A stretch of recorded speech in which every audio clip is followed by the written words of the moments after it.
the best of it is that our time initially, when the whole thing was opening up, was there were no charts, there were no maps. Robert Plant had been the real juice in his time. He was one of the best and most charming vocalists in the world, gaining more recognition than he could imagine. His group, Led Zeppelin, won multiple awards and had so many popular songs. But as he kept being excellent at what he does, the challenges he faced became more difficult for him to handle. Interestingly, no one knew about the things he was going through until his daughter came out to admit some things that his fans had already suspected. So what really happened to Robert Plant? Hang on as we explore the life of Robert and what really happened to him. Robert's happy early life. Robert Anthony Plant came into the world on the 20th of August, 1948, in the black country town of West Bromwich, Staffordshire, England. He was the son of Robert C. Plant, a qualified civil engineer who served in the Royal Air Force during the Second World War, and Annie Celia Plant, his beloved mother, who was of Romani descent. He grew up in the Haley Green area of Halesowen, Worcestershire.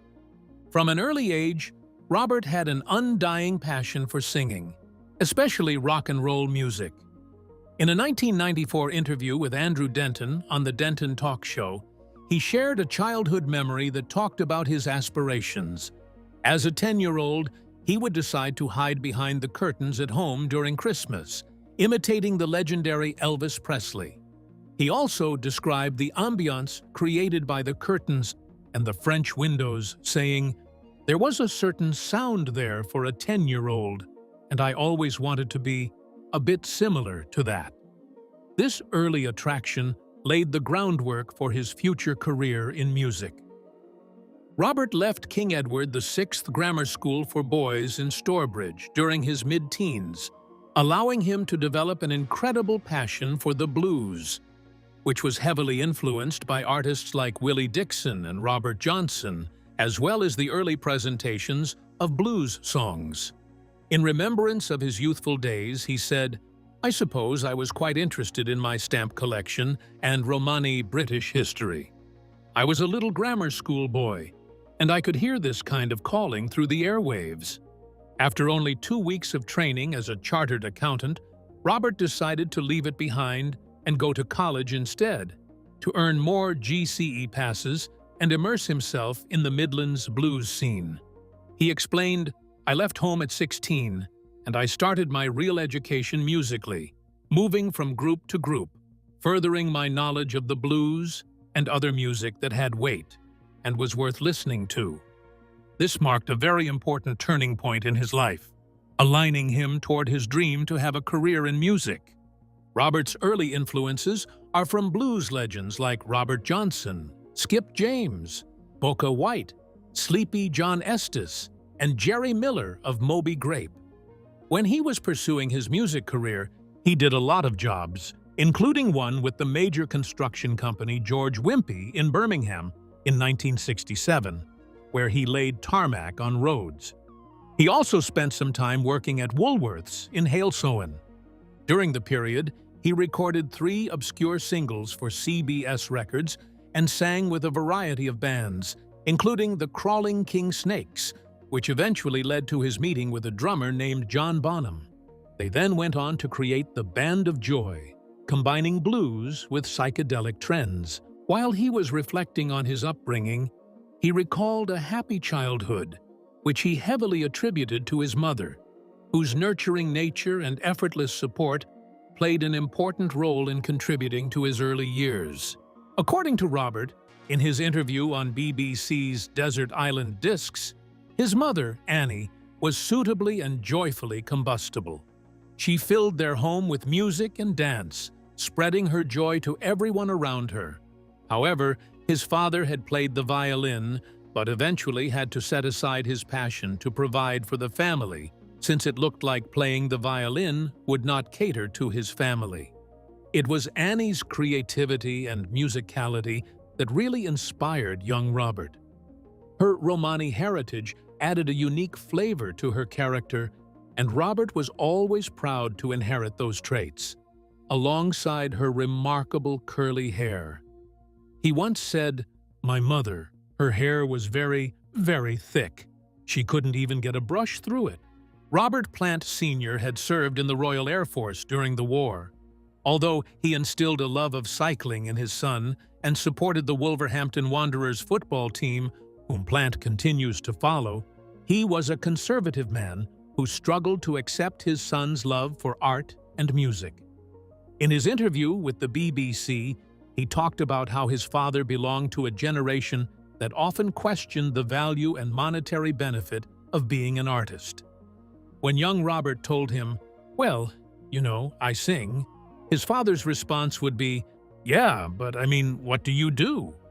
To him, music simply was not perceived as a suitable job, so he envisioned a more lucrative career path for his son, one in accountancy.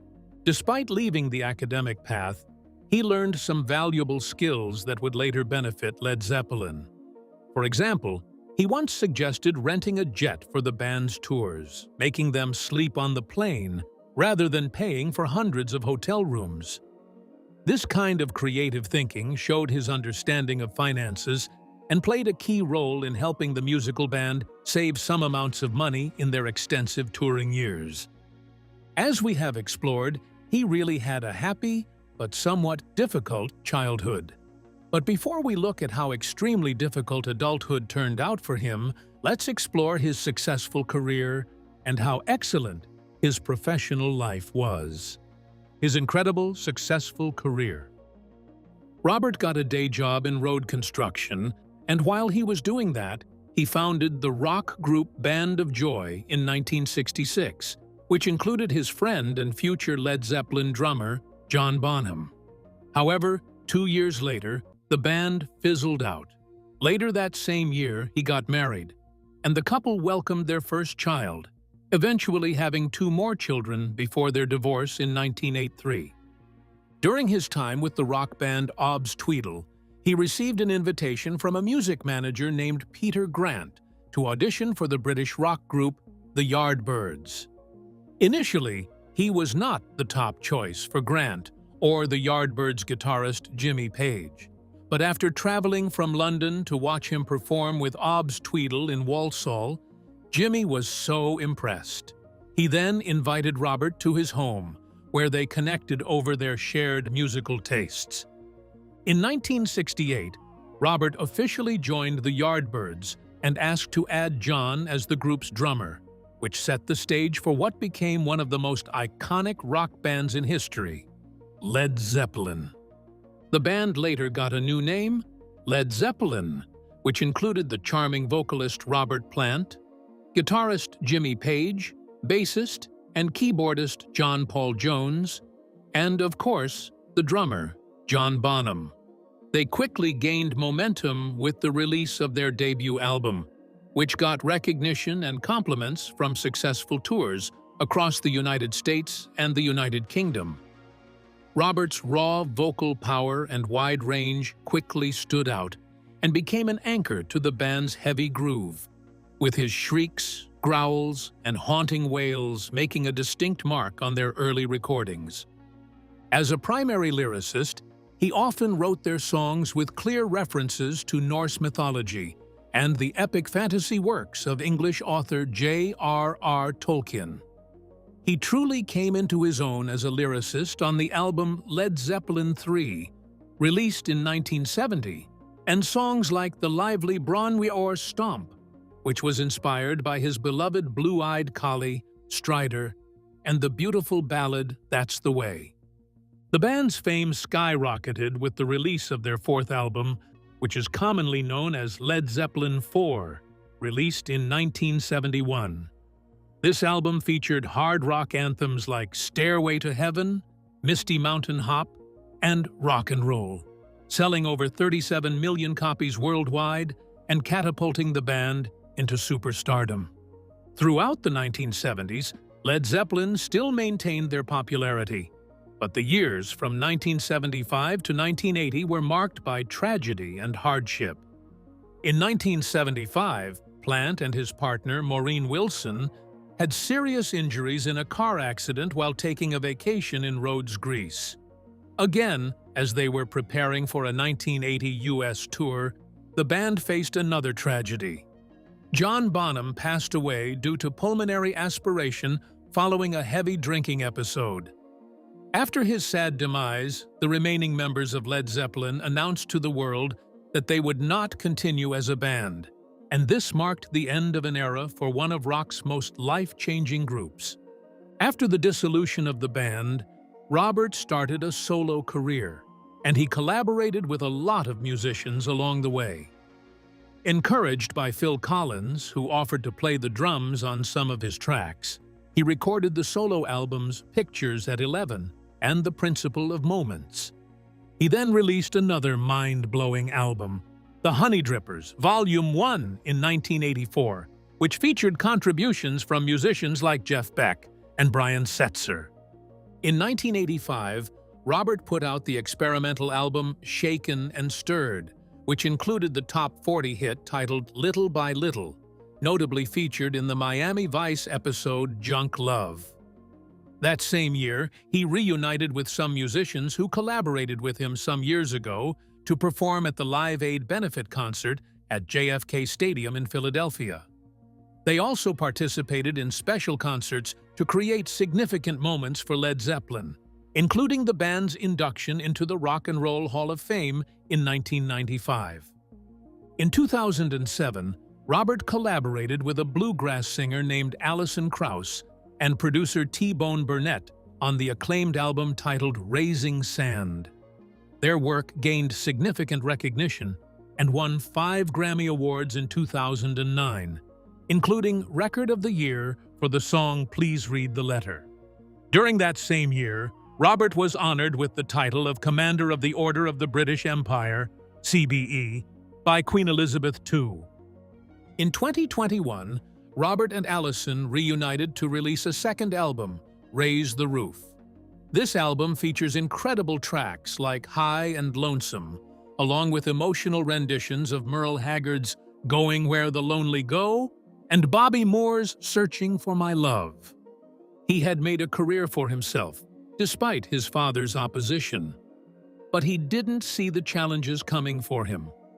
A lot of things happened to him, things that threatened his career and almost ended it.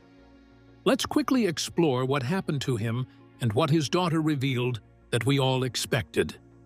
The tragic challenges of Robert Plant. He has his unbeatable achievements, but challenges followed him, just like his achievements did. In 1977, Led Zeppelin was on tour in the U.S., facing what would become their darkest tour yet.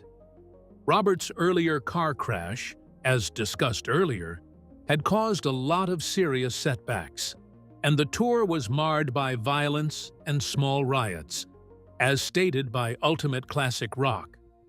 However, everything took another tragic turn on the 26th of July that same year.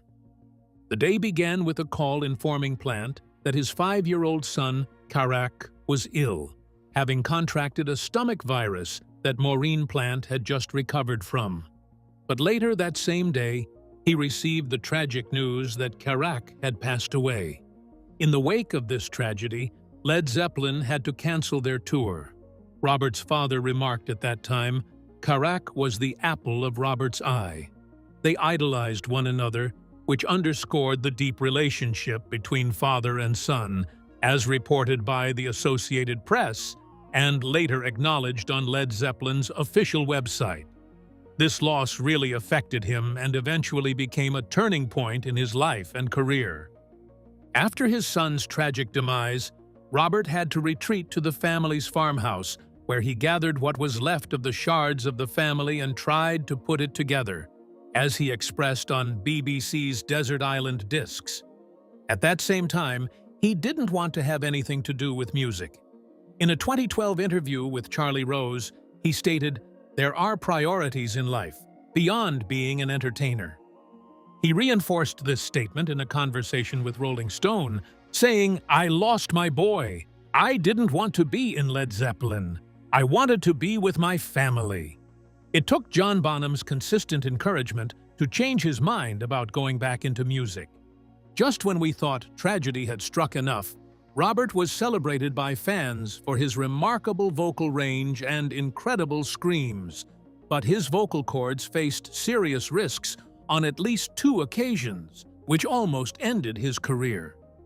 As reported by the New York Post, Plant underwent surgery to remove vocal cord nodules. Although the exact date remains uncertain, sources like Society of Rock suggest it likely occurred between late 1972 and early 1973, a period during which his vocal quality seemed to improve significantly. This surgery and its implications added another layer to Plant's already complex relationship with his music career. While the surgery in the 1970s seemed to bring only positive results for Robert Plant, the early 1990s presented a real scare for the musician. He said to Dan Rather, as reported by Alternative Nation, "One time I went to see a voice specialist in London on Harley Street. He had a dish on his head and put a camera down my throat. He said, 'In 6 months' time, your voice won't even be able to show signs of surprise. It's over.'" This was a disappointing moment for Robert, as they essentially told him that his career as a rock star might come to an end. Although professional singing can be very tiring for the vocal cords and the throat, many singers, including Elton John and Steven Tyler, have also undergone surgeries and successfully recovered. He was confident in his own resilience, so Robert believed he could also make a comeback. Truthfully, he went on to release several records which followed the doctor's alarming assessment in the 1990s, which proved his vocal strength and adaptability once again. Also, there was a plot twist in his personal life. In 2010, Robert started dating a musician named Patty Griffin after collaborating with her on one of his projects. According to Ultimate Classic Rock, the duo formed an immediate connection, both personally and professionally. Having lived in the U.S. for some time, he decided to move to Austin, Texas, as their relationship deepened, according to The Independent. Patty became a huge source of inspiration for his more recent musical style. He expressed this in an interview with Louder, stating, "And she's so prolific and such a soulful cat that I thought, this is it. This is the whole deal of what it's all about. Musical integrity, great company and stimulus." Their partnership flourished in their personal lives and heavily influenced his artistic direction, which shows a new chapter in his musical journey. In 2014, they ended their relationship, and this breakup made Robert make a significant decision. He made up his mind to return to his home country. This return ultimately inspired 2 of his albums. Talking about this experience, he remarked, "To come back to the Welsh borders and to the hills and the valleys and the friends and confidants, it's been something I didn't imagine when I was out there in Mississippi and Texas. These songs are an ode to life and love and the fragile adventure you set out upon unknowingly and unwittingly." Also, he had 2 serious accidents that almost took his life. One was an accident with his band member that made him lose his memory. The second one was in 1975, when Led Zeppelin was set to go on a new tour and release a new album, riding high as one of the biggest bands in the world after a successful tour that had brought them millions of dollars. Their aim was to maintain that momentum. Then, on the 4th of August, disaster struck. As reported in the media, Robert was in the passenger seat of a rented car on the island of Rhodes, with his lovely wife, Maureen, driving, and their children, Karak and Carmen, in the back seat with a friend. The car zoomed off the road, went over a ledge, and crashed into a tree. Fortunately, Robert suffered a lot of fractures in his right leg, but Maureen was left bleeding and unconscious, and both children were injured. It took hours for help to arrive, and when Robert eventually came out of the hospital, he was in a wheelchair, while Maureen had a fractured skull and Carmack had a broken leg. It was nothing short of a miracle that they all survived. Given the whole circumstance, the band had to cancel the tour. Instead, they decided to focus on recording their 1976 album, which Robert did from a wheelchair. The physical and emotional challenges he faced during this time made him battle depression. This almost ended his career, but thanks to his family and the band, he came out of it in no time, and work continued around the world. What do you think about what Robert Plant's daughter finally admits that we all suspected? Let us know in the comments below. Thanks for watching. To enjoy more exciting videos, click play on the video on your screen.